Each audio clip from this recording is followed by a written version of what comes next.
Class 12th के बाद Indian armed forces को ज्वाइन करने के मल्टीपल तरीके होते हैं, लेकिन मैक्सिमम लोगों को एक दो की ही नॉलेज होती है।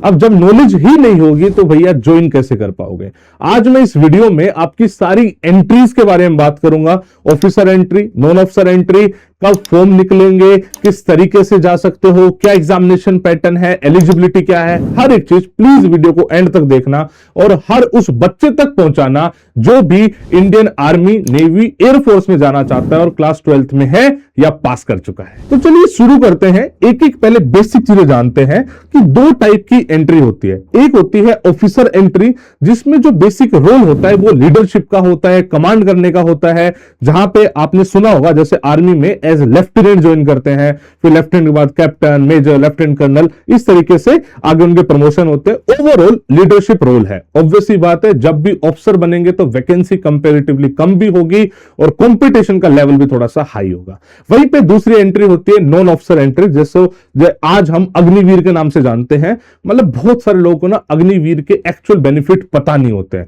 मतलब मैं कभी ये नहीं कह रहा हूं कि भैया जो अग्निवीर स्कीम आई है वो पहले वाली स्कीम से बेटर है या खराब है, मैं ऐसा कुछ नहीं कह रहा हूं। बस मैं बताना चाह रहा हूं कि भैया इसकी भी बहुत सारी ऐसी अपॉर्चुनिटी है और फायदे हैं जो आपको एग्जैक्टली पता ही नहीं है। तो उसके बारे में बात करूंगा, किस किस टाइप की एंट्री है और अग्निवीर ज्वाइन करने के आपको फायदे सरकार किस तरीके से देती है। लोग बस नेगेटिविटी स्प्रेड करते रहे, पॉजिटिव चीज अग्निवीर के बारे में लोगों ने बताई नहीं। सबसे पहले हम ऑफिसर एंट्री की बात करते हैं। क्लास 12th में रहते हुए या क्लास 12th के बाद बच्चा इंडियन आर्मी, नेवी, एयरफोर्स में एज ऑफिसर ज्वाइन कर सकता है। अलग अलग एंट्री है। एनडी एक ऐसी एंट्री है जो काफी पॉपुलर है। इसमें बच्चा आर्मी, नेवी, एयरफोर्स तीनों में जा सकता है और क्लास 12th में रहते हुए पेपर दे सकता है, क्लास 12th के बाद भी दे सकता है।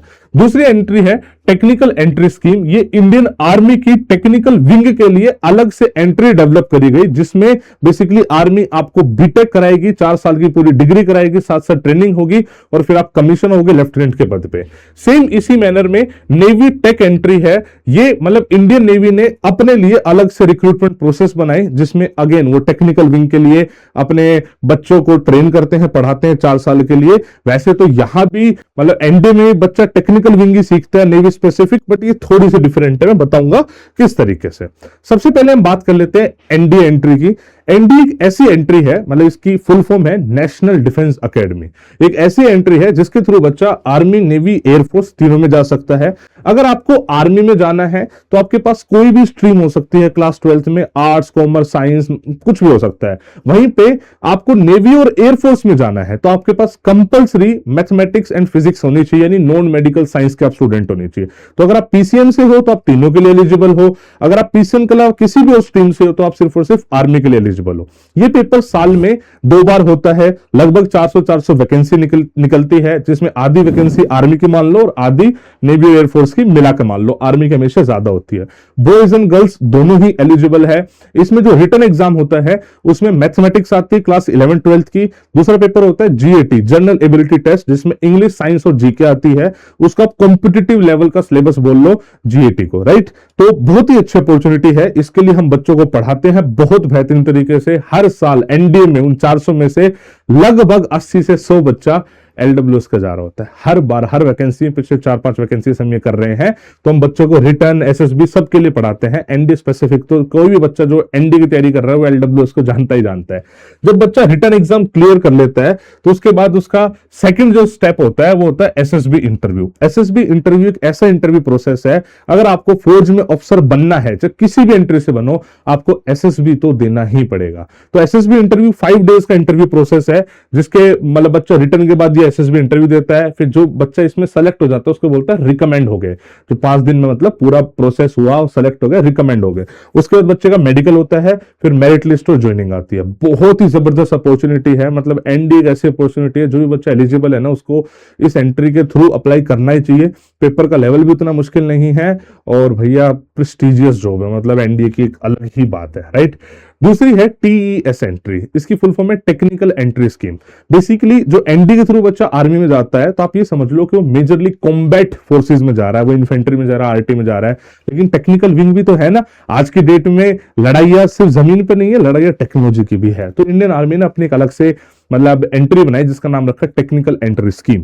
ठीक है, इसमें क्या है, इसमें कोई अलग से रिटन एग्जाम नहीं है। बच्चे को क्लास 12th में पीसीएम होना कंपलसरी है, क्लास 12th पास होना चाहिए, और पीसीएम में उसके अप्रोक्सीमेटली नहीं, मतलब अप्रोक्सीमेटली नहीं, पक्का से 60% से ज्यादा नंबर होने चाहिए पीसीएम में मिला के। उसके अलावा वो बच्चा जेई मेंस का एग्जाम दे, जैसे इस बार 2026 में अगर ये एंट्री साल में 2 बार निकलती है, हर बार 90 वैकेंसी होती है, तो 2026 का जेई मेंस उसको देना पड़ेगा। जेई मेंस की रैंक के बेसिस पे, जनरल रैंक के बेसिस पे, सीआरएल के बेसिस पे उसको एसएसबी को लेटर आएगी। एसएसबी तो है ही है, मैंने बताया एसएसबी में कुछ वो नहीं है, एसएसबी तो है ही है।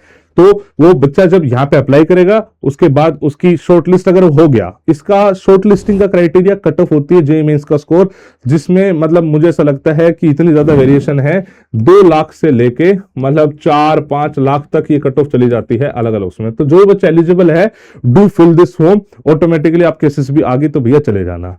एलडब्ल्यूएस पिछले 4 बार से अप्रोक्सीमेटली मतलब मान के चलो 20 से 25% बच्चा टीएस एंट्री में भेजता है। हर बार 100-125 बच्चे सेलेक्ट होते हैं, उसमें हर बार 20-25 बच्चा अपना है। अभी भी टीएस 55 का रिजल्ट आया, उसमें 24 बच्चा अपना था। तो मतलब एक अच्छी अपॉर्चुनिटी है, बस लोगों को उतना पता नहीं होता है। तो जो भी बच्चा जेई का पेपर दे रहा है, फौज में जाना चाहता है, अफसर बनना चाहता है, जेई में इतनी अच्छी रैंक नहीं आई है, तो भी मतलब इसको अप्लाई कर सकता है। अगेन प्रोसेस इज वही, आप शॉर्टलिस्ट हो गए, एसएसबी देना पड़ेगा, मेडिकल देना पड़ेगा। नेक्स्ट आती है नेवी टेक एंट्री। देखो नेवी टेक एक ऐसी एंट्री है जो इंडियन नेवी ने अपने हिसाब से मतलब डेवलप करी है।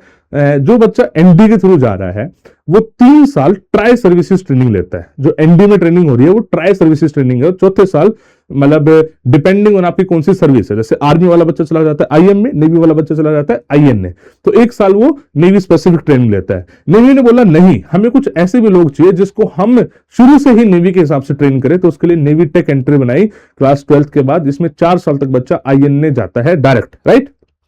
तो इसमें क्या एलिजिबिलिटी कंडीशन है, क्लास 12th में अगेन पीसीएम होने चाहिए और 70% मार्क्स आपके क्लास 12th में बेसिकली आने चाहिए। क्लियर हो गया। उसके बाद वही जेई मेंस का स्कोर है, कोई सेपरेट रिटन एग्जामिनेशन नहीं है। जो बच्चा शॉर्टलिस्ट हो गया उसको एसएसबी को लेटर आ जाएगी।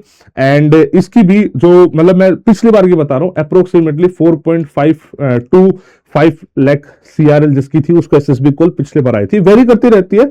ये एक बार 1.7 लाख भी चली गई थी, और जाने को तो ऊपर तो कितनी जा सकती है। मतलब जो भी बच्चा एलिजिबल है उसको भरना चाहिए, मुझे ऐसा लगता है वही सारा प्रोसेस है, सेम कोई डिफरेंशिएशन नहीं है टीएस और नेवी टेक में। ठीक है, ये मैंने तीनों का कंपैरिजन बता दिया। भैया एनडीए में आप मेजर फर्क ये मान लो, रिटन एग्जामिनेशन है और किसी भी स्ट्रीम का बच्चा दे सकता है।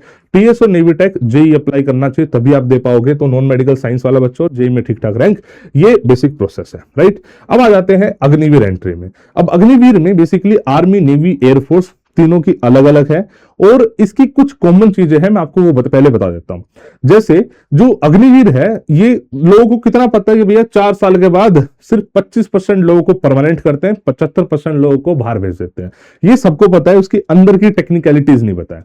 जैसे हमारे कुछ बच्चे गए हैं, उन्हीं से पूछ के समझ के मैं इंफॉर्मेशन दे रहा हूं कि जैसे आप सपोज करो इंडियन एयरफोर्स में गए, राइट, अग्निवीर में चले गए, आप 12th पास थे, तो आपको 4 साल में ग्रेजुएशन भी करवा रही है इंडियन एयरफोर्स, मतलब ओपन से कराएगी। जैसे 50% जो आपके मार्क्स है वो आप एग्जाम दोगे उसके बेसिस पे, 50% जो आपकी परफॉर्मेंस रही है उसके बेसिस पे।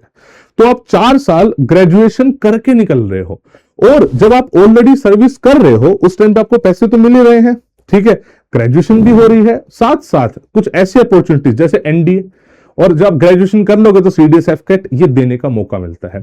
जब आप 4 साल के बाद सपोज करो वापस आ गया, परमानेंट नहीं हो पाए, तब भी आपको बहुत सारी पैरामिलिट्री फोर्सेस में और अलग अलग स्टेट पुलिस जॉब्स में आपको कोटा भी मिलता है। तो मतलब मुझे ऐसा लगता है कि अग्निवीर भी एक अच्छा ऑप्शन है, डिपेंडिंग कि आपके फैमिली सिचुएशन क्या है। आप 4 साल तक कमाओगे भी, ग्रेजुएशन भी कर लोगे, और अगर आपके अंदर टैलेंट अफसर बनने का, तो भैया वो सारे ऑप्शंस तो आपके लिए खुले ही रहेंगे।